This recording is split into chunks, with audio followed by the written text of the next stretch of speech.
Alhamdulillahi Rabbil Alameen. Allahumma salli ala Muhammadin wa ala alihi wa sahbihi wa sallam. One of the ways that we can test the truthfulness or the veracity of any message or any claim to revelation is by examining the life and the behavior of the person who claims to carry the message. In this case, of course, we're going to look at the life of the Prophet Muhammad. May God's peace and blessings be upon him. And we are going to look at the life of the Prophet Muhammad in an analytical sense, in a rational way. We want to ask ourselves or pose three simple questions, or three variant possibilities. The first possibility is that the Prophet Muhammad, or that any person in fact who claims to be a prophet, who claims to be receiving revelation from God, we can apply these possibilities to that individual. Or in fact, any individual who's making a claim about anything. The first possibility is that that individual is a liar. That individual knows that they are not receiving revelation from God, and they purposefully go out to deceive people concerning this issue. Now obviously such a character, such a personality would display various characteristics, and that there are certain things that would necessitate the effectiveness of such a deception. We'll examine those issues just in a minute. The second possibility is that the individual is not a liar. The individual sincerely and truly believes that they are receiving revelation from God, but they are deluded. They are perhaps suffering from some type of psychotic mental condition. Perhaps they are suffering some form of delusion, but the person sincerely and truly believes that they are a messenger from God. They are not lying, they are not deceiving, they actually truly believe it. And such an individual will also display certain characteristics, certain attributes, certain ways of behaving. And the third possibility is, of course, that that individual is telling the truth. That individual actually is indeed receiving revelation from God. What we want to do is apply this analytical approach to the Prophet Muhammad. And we don't have time to examine in depth and in detail the whole life and the character of the Prophet Muhammad.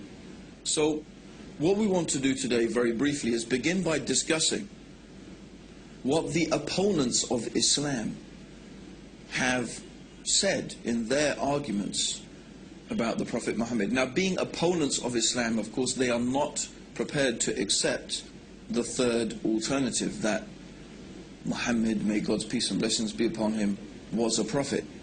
So they have to find some other explanation.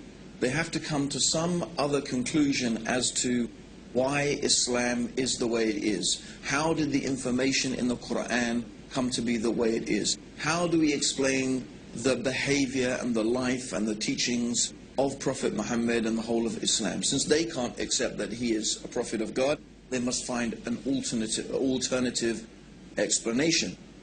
Now, one of the oldest polemicists against Islam was a man called John of Damascus. John of Damascus was a monk who wrote some of the first actual written attacks against the Prophet Muhammad. Of course, in the life of Prophet Muhammad, he suffered many attacks and many insults and many abuses by the Quraysh. But this was the first constructed attack against the Prophet Muhammad, and even these writings exist today. And John of Damascus posited the argument that Muhammad had invented Islam. He was a liar. The whole thing was contrived, the whole thing was invented. And in order to explain the information in the Quran, John of Damascus said that the Prophet Muhammad learnt it from a Nestorian priest. A Nestorian priest, the Nestorians are a sect of Christianity. And he claimed that all of this information was learnt from a Nestorian priest, and others have proposed the same type of idea, that he had someone from whom he was gathering all of this information maybe some priest, maybe some rabbis, but anyway, this information must have come from some human source, someone who was well versed, someone who was knowledgeable in religious affairs, in legal affairs, and so on and so forth, who was feeding Muhammad this information. And that Muhammad invented this whole religion for his own personal gain. So this is one proposition. Now, some modern writers have taken that same approach, but they have tried to give the cloud, as we could say, a silver lining. They said, yes, Muhammad invented Islam, but his intentions were good. He invented it because he found his people in such a bad condition that he wanted to improve their condition, and he decided that monotheism and removing them from idolatry was the best path to their reformation. But it still leaves the question, from where did Muhammad get this information from that we find contained in the Quran and in the teachings of the Prophet Muhammad? It still leaves us with the position that he must have lied, he must have invented it, he must have got that information from somewhere. So this is one particular group of writers have gone down this line. And they obviously will not accept that the Prophet Muhammad is a messenger from God. The other group has taken a different approach. They examined the life of Prophet Muhammad, and they said that, well, everything we can see about this man, from his character, from his personality, from the way that he behaved, from his personal characteristics that he displayed to his wives, to his companions, and so on and so forth, shows that this man genuinely believed that he was a messenger of God, because he did not behave in the manner and with the characteristics of a liar. In fact, as we have previously mentioned, he was known amongst his people for his truthfulness, his trustworthiness, and his honesty. One of the nicknames that the pagan Arabs had given to Prophet Muhammad before he claimed prophethood was Al-Amin, and Al-Amin means in Arabic the truthful and the trustworthy. He was well known amongst them for his honesty, his truthfulness in his dealings, and his sincerity.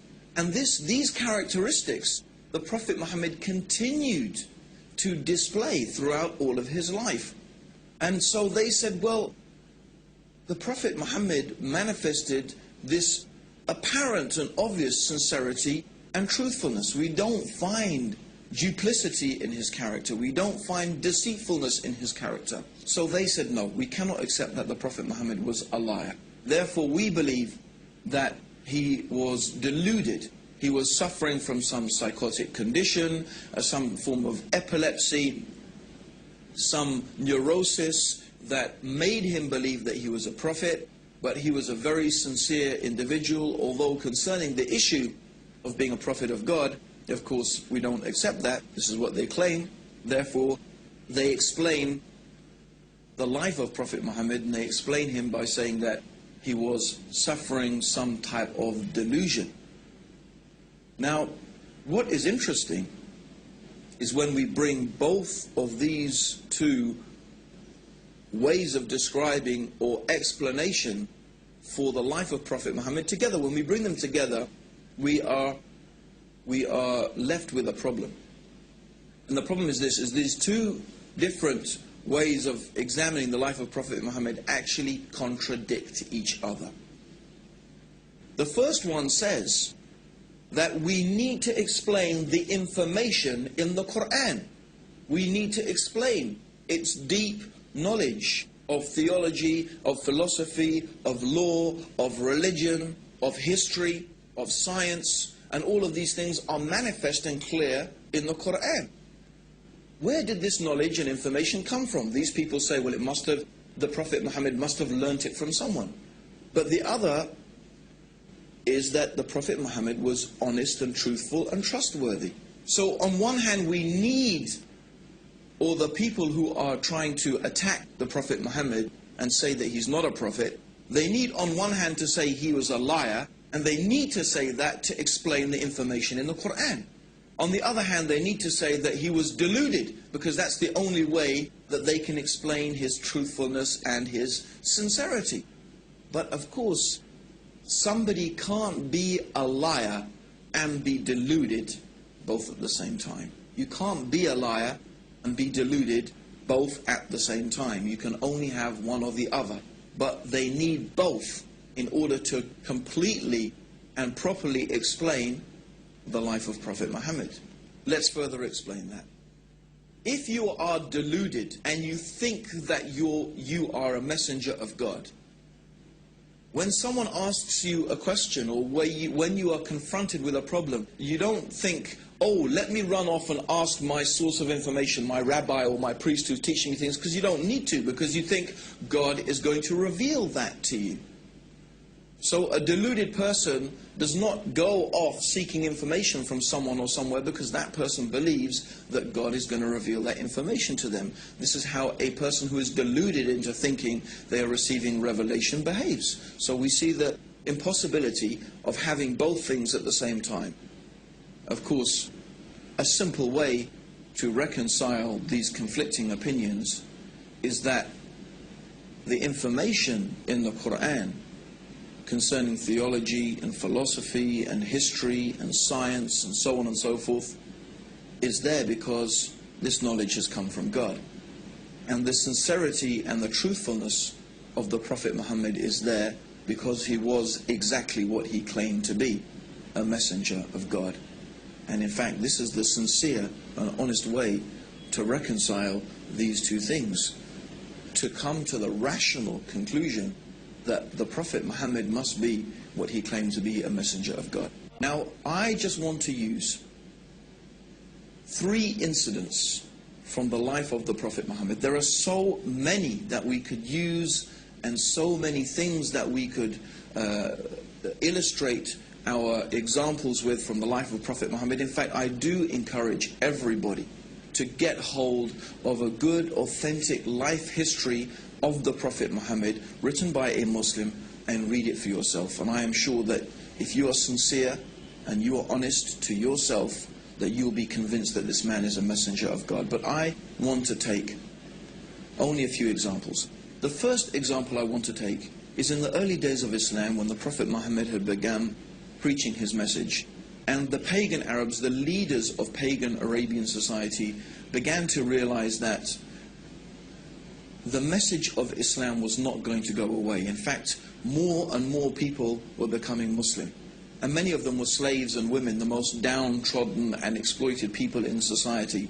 And they began to see that Islam had the potential to upset their whole social structure and their status quo and their control over society. So they came with a proposition to the Prophet Muhammad.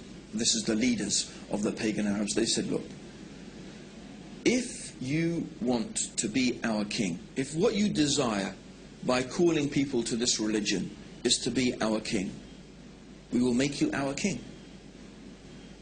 If what you desire is money, then we will make you the richest man amongst us. If you desire women, name whatever women that you wish, and we will take the most beautiful women of Quraysh and marry them to you. And if you are suffering from some illness or from some disease that you say this spirit comes and talks to you, we will spend any amount of money and do whatever we can until you are cured from this illness. So if we really think about this offer that was made by the pagan Arabs to Prophet Muhammad, every possible worldly motivation is there. Do you want to be the king? In other words, if the Prophet Muhammad is seeking to be a ruler and to be king, they'll say, we'll make you our king. You want to be rich? If that's your motivation, we'll give you money. You want women? We'll give you whatever women you like. You have some problem, you have some disease, we will spend whatever it takes until it is cured. What is there? What worldly offer is not contained in this offer? It's all there. If the Prophet Muhammad was motivated by any worldly needs or by any worldly desire, he could have accepted their offer and it would have been satisfied. So what was his reply? His reply to his uncle is famous.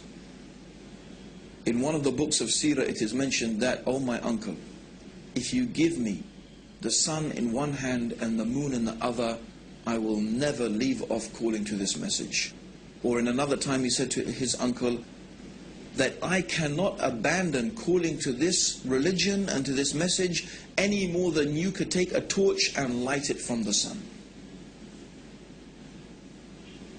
So clearly, the Prophet Muhammad was not motivated by worldly desires.